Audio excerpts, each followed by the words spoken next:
Hello दोस्तों, अगर आपने अपने पैसे स्टॉक मार्केट में किसी एक कंपनी में इन्वेस्ट करके रखे हैं और अगर आपको ऐसा लगता है कि ये कंपनी बंद हो सकती है, तो ऐसे कुछ 5 कारण आपको बताता हूँ जिसकी वजह से कोई भी एक कंपनी बंद होती है। अगर आपने जिस कंपनी का स्टॉक होल्ड करके रखा है और आपको लगता है कि ये 5 दिक्कतें आ रही हैं, तो डेफिनेटली इट इज़ टाइम कि आप उस स्टॉक को सेल कर दो, चाहे प्रॉफिट में हो या लॉस में हो, और उस कंपनी से अपना नाता तोड़ दो। ठीक है, तो इन चीज़ों को ध्यान में रखोगे तो डेफिनेटली आप स्टॉक मार्केट में लॉन्ग टर्म में ज़्यादा प्रॉफिटेबल रहोगे। ठीक है, तो चलो बात करते हैं। तो यार, कंपनी से कई लोगों को प्यार हो जाता है, जिसकी वजह से क्या करते हैं कि वो कंपनी अगर लॉस में भी जा रही है फिर भी उसके स्टॉक होल्ड करके रखते हैं, तो वो चीज़ आपको नहीं करनी है। ठीक है, नंबर 1 चीज़ जो कि कंपनीज के साथ होती है जब वो बंद होने वाली होती है, वो है लैक ऑफ इनोवेशन। आपने जिस कंपनी का स्टॉक होल्ड करके रखा है, क्या आपको ऐसा लगता है कि उस कंपनी में कोई इनोवेशन नहीं हो रहा है, या तो फिर वो सिर्फ एक ही ऐसे प्रोडक्ट पर रिलाई कर रहे हैं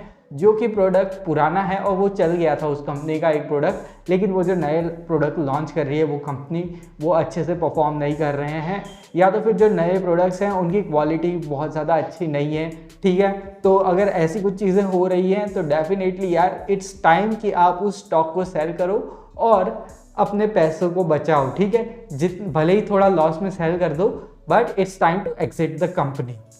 ठीक है, चलो दूसरा रीज़न आप लोगों के साथ शेयर करता हूँ। सूटेबल कस्टमर्स को, क्या आपने जिस कंपनी का स्टॉक होल्ड करके रखा है, क्या वो कंपनी अपने सूटेबल कस्टमर्स को आइडेंटिफाई कर पा रही है? ठीक है, और क्या वो उनको सही से प्रोडक्ट सेल कर पा रही है?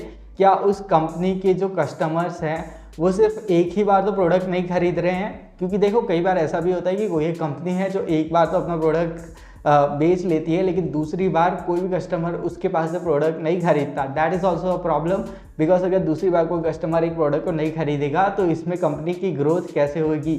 ये भी एक काफ़ी ज़्यादा इंपॉर्टेंट फैक्टर है जो कि आपको ध्यान में रखना है। अगर आप एक ऐसी कंपनी का स्टॉक होल्ड कर रहे हो जिसका प्रोडक्ट सिर्फ एक ही बार बिक रहा है, दूसरी बार नहीं बिक रहा है, तो definitely you should not be associated with this type of company for a long term. Okay, तो डेफिनेटली वहाँ से एग्जिट करो, उसकी जगह पे किसी और एक अच्छी कंपनी का स्टॉक खरीदो जो कि आपको लॉन्ग टर्म में प्रॉफिट दे सकता है। ठीक है, तो ये दूसरी चीज़ है जो कि आपको ध्यान में रखनी है। चलो तीसरी चीज़ की बात करते हैं, नेगेटिव ब्रांड इमेज। अब ये मैगी का एग्जांपल आपको मिला था, लेकिन मैगी के केस अलग था। नेस्ले काफ़ी ज़्यादा फंडामेंटली स्ट्रॉन्ग कंपनी है, लेकिन अगर कोई छोटी कंपनी है, स्मॉल कैप कंपनी है, ठीक है, तो इसके बहुत ज़्यादा चांसेस है कि नेगेटिव ब्रांड इमेज अगर उस कंपनी की बन रही है तो in most of the cases जो नेस्ले के साथ हुआ था वैसा तो नहीं होगा कि वापस से कंपनी खड़ी हो जाएगी। ठीक है, तो इस चीज़ का थोड़ा ध्यान रखो कि अगर उसकी नेगेटिव इमेज बन रही है, ठीक है, छोटी मोटी नेगेटिव न्यूज़ आ जाती है तो इसका मतलब ये नहीं है कि आप उस स्टॉक को छोड़ दोगे।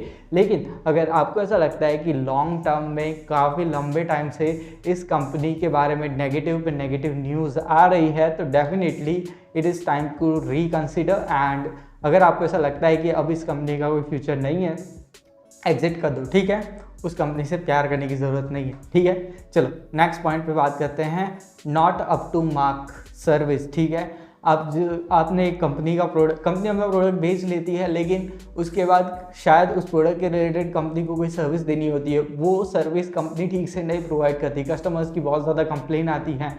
और अगर ऐसा कुछ हो रहा है जिस कंपनी का स्टॉक आप होल्ड कर रहे हो उसके अंदर, तो डेफिनेटली यार इस चीज़ को ध्यान में लो, और ये चीज़ इस कंपनी को डुबा भी सकती है। So you just have to consider this, if that is happening in the company which you are holding, then it's time to exit the stock. बेच दो, भले प्रॉफिट में बेचो या लॉस में बेचो, लेकिन बेच दो और निकल जाओ, क्योंकि दूसरी किसी जगह पे आपको अच्छा खासा प्रॉफिट मिल जाएगा। ठीक है, चलो लास्ट और बहुत ज़्यादा इंपॉर्टेंट पॉइंट है वो आप लोग को बताता हूँ, और वो है एक्सेसिव कैश बर्न। ठीक है, देखो जब भी कोई नई कंपनी स्टार्ट होती है तो वो स्टार्टिंग में अपना कैश बर्न करती है, यानी कि जो भी उसको पैसे मिले होते हैं उन पैसे को वो एडवर्टाइजमेंट में लगाती है, या तो फिर अलग अलग टाइप के जो एक्सपेंसेस होते हैं उन एक्सपेंसेस में लगाती हैं। ठीक है, तो इससे क्या होता है कि ओवरऑल कंपनी का प्रॉफिट वो कम होता है। ठीक है, तो आपको ये देखना है कि जिस कंपनी में आपने इन्वेस्ट किए हैं क्या वो कंपनी एक पॉजिटिव कैश फ्लो में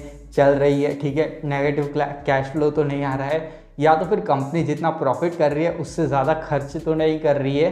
ये चीज़ बहुत ज़्यादा इंपॉर्टेंट है और ये चीज़ आपको ध्यान में रखना है, क्योंकि कई ऐसी कंपनीज हैं जो ओवर एक्सपेंडिचर की वजह से बंद हो गई, या तो फिर सडन एक्सपेंडिचर, या तो फिर आप ऐसा देख सकते हो कि कंपनी का मैनेजमेंट कुछ ऐसा है जो कि एग्जिट कर सकता है कंपनी में से, या तो फिर मैनेजमेंट स्टेबल नहीं है, या तो कंपनी के जो फाइनेंशियल्स है वो बहुत ज़्यादा एक्सट्रीमली वॉलेटाइल हो रहे हैं, ठीक है। तो यार definitely it's time to exit that company. उस कंपनी के जो शेयर्स आपने होल्ड किए हैं उन्हें बेच दो, ठीक है। अगर इन चीज़ों को ध्यान में रखोगे और इन सारे फैक्टर्स को रीइवैल्यूएट करते रहोगे अपने पोर्टफोलियो में, ऐसी जो फालतू की कंपनीज़ हैं जिनको शायद आपने होल्ड करके रखा होगा, ठीक है, मैं फंडामेंटली स्ट्रॉन्ग कंपनीज़ की बात नहीं कर रहा हूँ, ये कुछ ऐसी कंपनीज हैं, अगर आपने गलती से भी ऐसी कुछ निशानियां देखी हैं किसी एक कंपनी में, ठीक है, तो उस कंपनी के स्टॉक को बेच दो और उससे निकल जाओ, because in the long term this type of companies may not come with the profit, okay, it's okay, ठीक है।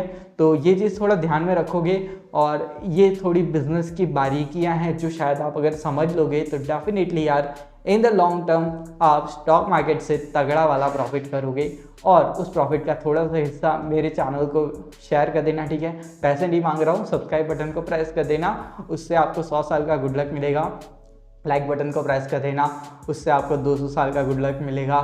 एज वेल एज आप इसी तरह प्यार बरसाते रहो इन वीडियोस पे। बाय द वे मेरा एक इंग्लिश चैनल भी है, तो अगर आप कुछ प्रोडक्टिविटी टिप्स चाहते हो इंग्लिश लैंग्वेज में, ठीक है, हाई फाई इंसान हो, ठीक है, तो डेफिनेटली उस चैनल को भी चेकआउट कर सकते हो, लिंक दे दिया है डिस्क्रिप्शन में। तो will see you in the next awesome video. Until then stay happy, stay subscribed and thanks for watching our awesome video.